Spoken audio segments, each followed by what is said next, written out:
So the origin of Bound Feet Blues came from the stories that my mum and my grandmother used to tell us in Malaysia. When I was a kid, we'd sit on the veranda of my grandma's house and she would tell stories about growing up in China and also all the ancestors and the other members of the family. And it was just fascinating to hear those stories. And in my mind, I created this image of what China was like, what my great-grandma was like, what grandma was like when she was a child. And I had always been trying to write and capture these stories. And I tried to write several versions of sort of family history over the course of my life for decades. But nothing was really gaining traction, partly because I suddenly realised a few years ago was that when you're listening to oral stories, actually to try and recreate them as written stories, it is a different medium. And so I could only bring them alive by telling them orally. And in particular, of course, you can hear me now with my English voice, but when I was a child in Malaysia and my mum and my grandma, we all speak like this lah, you know, got Malaysian accent and then got the Malaysian grammar and we got the la and this kind of way of talking. And you lose that, of course, on the printed page. And the show kind of has the fun of my switching between the two voices. And then having created the performance, I approached the book in a completely different way from how I would have done if I had never done the performance. So I was approaching the book as, well, how would I create this book using an oral tradition? And so the structure of the book as a memoir is not a straight narrative. It's not a conventional memoir, I was born, I grew up, and all that. But rather, it's the way that memory works. And so I would take a scene in a particular time of my life and then do a kind of riff on it in the way that you would remember things not quite in sequence.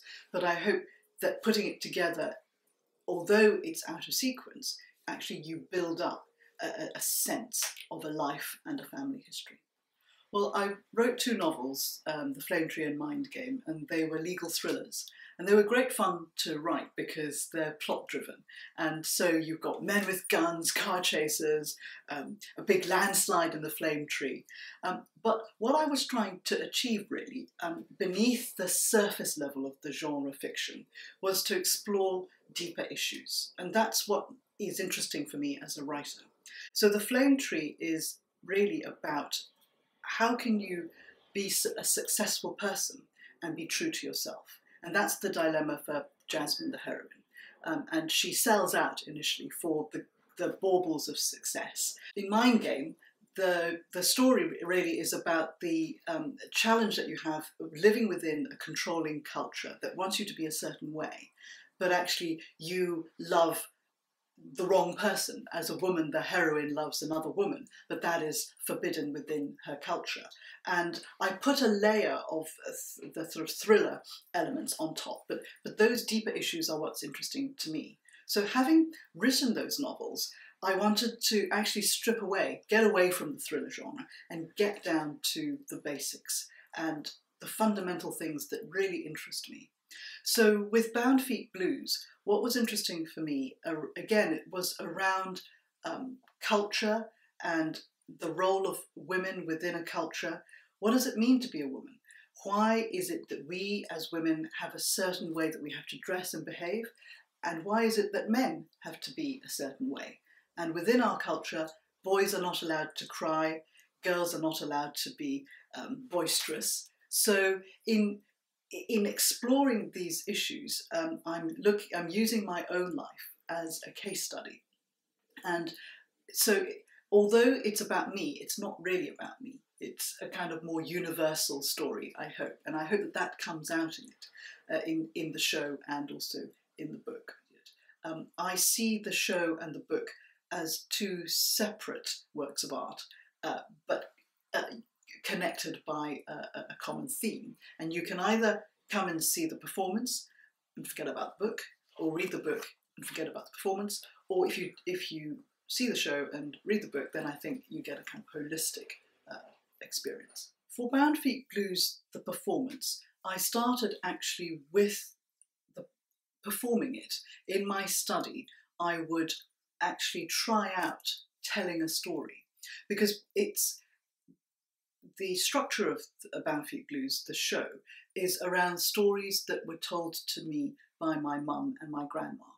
And so I found that trying to just sit down and write it, you're in a different space as a writer when you're internal and writing at the computer. So what I did was actually put that aside, stand up and try and tell it as a story to an imagined audience. And then as I got the shape of what I wanted to say, I would turn to the computer and quickly write it down and then come back and try it out. And even now during rehearsal, as we're going through the script, I'm finding, oh, that bit sounds written. Let's just reshape that and make it sound more natural, more spoken. So then turning to the book, having written the script and done the showcase performance, coming to write the book, what was exciting about the book is that, of course, you have so much space to explore and discuss and go deeper into the story. The script is only 6,800 words long, which runs for about an hour. The book, well, it could be as long as you want, but actually it turned out to be 120,000 120,000 words, because there's so much more that you can go into. So I go into deeper into the stories that are touched on in the show, the stories that I had to cut. Also, the show explores what it means to be a woman and fashion and clothing. And so in the book, it's been great fun to actually expand more on that and to link the culture of bound feet and femininity in ancient China to the culture of femininity and high heels in Western culture. And so that was more of my comfort zone, I suppose, as a writer. I sat down and I thought about it and then I started to write. So it is definitely a more, I suppose, introspective, intellectual, more thinking is the experience of the book, whereas the show is much more expressive and I suppose more emotional, more immediate.